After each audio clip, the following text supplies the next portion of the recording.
I wanted to talk to you today about panic attacks and anxiety attacks. Such a popular topic nowadays, and no wonder why. So, what does it actually mean? It's a sudden episode of fear as a reaction to a thought that you were thinking. You know, our minds are smart, but not smart enough to differentiate real danger and just thoughts that, they don't really create any situation, life threatening situation.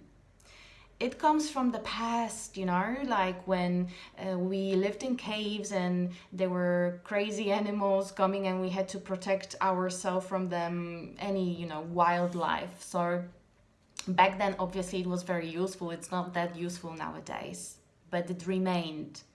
And yeah, we need that. There are situations in our life that we really need to protect ourselves from. So that's obviously helpful. But in most situations and in the world we live in, we don't really need that. What happens then is we get the kick of substances and chemicals in our bodies, usually, or most of all, adrenaline, that creates that feeling of maybe dizziness or a headache, or as if you were about to faint, or like sweaty hands and shallow breathing or very quick breathing, hyperventilation and stuff like that. These could be the reactions. So what happens then? In the long term, what can you do for yourself to actually strengthen your nervous system? Is going to be, first of all, avoiding alcohol, sugar, and coffee. Yeah, I know. I love coffee as much as you do. I love sugar as well. And alcohol, not so much, but obviously, this is great. But no. Second of all, sleep. Such an underestimated thing in our lives, and it's for free, and it's there, and it's every night. Good sleep. Roughly 8 hours, but this is such an individual thing. I will probably record a separate video about that. But good sleep. Third, exercise. I know sometimes it's hard to lift your butt from your couch and do something, but exercise is so important. I used to hate running, for example. When I came to Australia, I met a beautiful girl from Chile, and she used to go for runs, and she actually motivated me. She asked me, like, let's go for a run. I was like, no way, I'm not going for runs. I hate that rubbish. And now I can't live without it. I actually run a few times a week, and I don't even force myself. It's just I have this need and I go, and I always feel better every single time.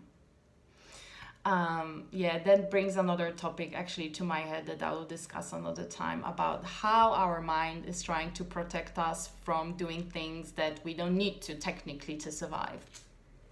But exercise, it doesn't have to be extreme. You can just go for a 30 minutes walk, okay? The next thing you can do is preventing from a constant stress. You know what situations are stressing you out. Try not to focus on those situations.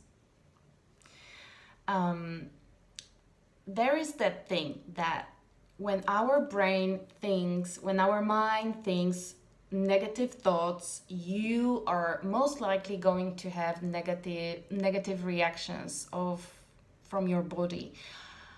But once you shift your way of thinking for positive thoughts, it doesn't matter what, really, your body is not even able to maintain that negative reaction. So you're switching to a different, feeling in your body, actually.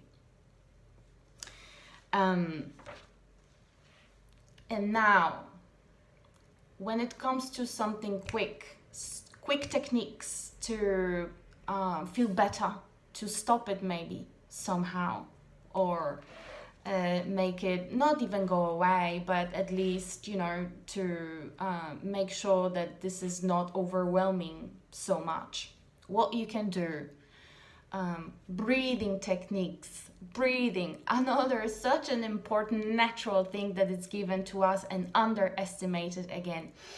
Breathing. You take 5 deep breaths and you hold them in your lungs for 8 to 10 seconds. Okay? You can take it with your nose, hold it here.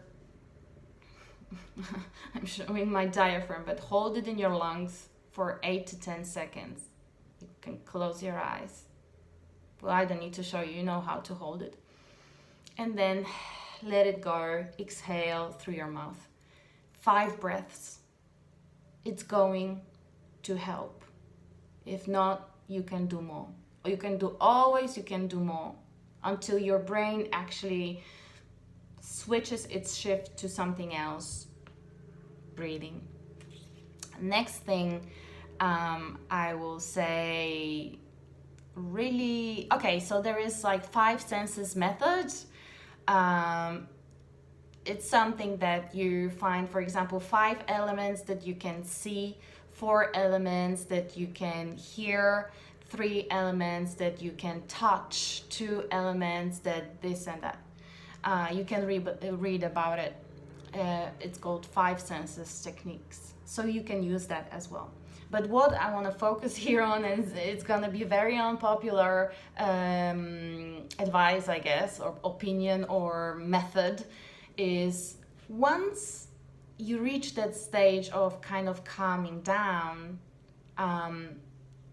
because this is so overwhelming that sometimes that exercise might not be possible, but maybe it will, so try, is actually going deep into your anxiety. You going there to meet with it, to really recognize it, not avoiding it, but going for a meeting with it. How do you do that?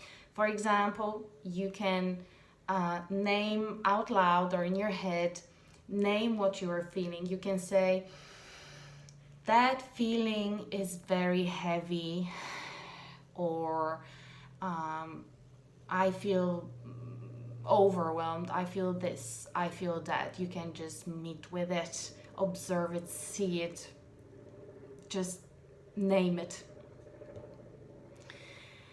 Yeah, there is something about that we want to avoid all those unpleasant feelings, but that doesn't actually cure anything very often. So that method could be something that will completely change the whole situation and will completely change your approach to it as well. Meet with it. And the last thing I want to tell you, once those steps are done, ideally, if you could go back to the very beginning and see what thoughts you were thinking before all that whole episode happened. What thoughts did you have? Because I can almost guarantee that they are gonna repeat themselves daily. It's gonna be about work, or maybe relationships, or kids, or it can be so many things actually. Once you know, awareness is going to be the beginning of everything. Once you know what thoughts are actually triggering that at this particular moment in your life, because this is gonna probably change. Once you know that, you can react to it at the very start. Once you notice it, once you know, ooh, I'm thinking those thoughts again, you might be able to prevent it from evolving by, for example, using those techniques, breathing, 5 senses, or just, meeting with it really. So let me know if that worked. Let me know your comments. I would like to know your feedback. And I really hope that this is something you find useful. So thank you.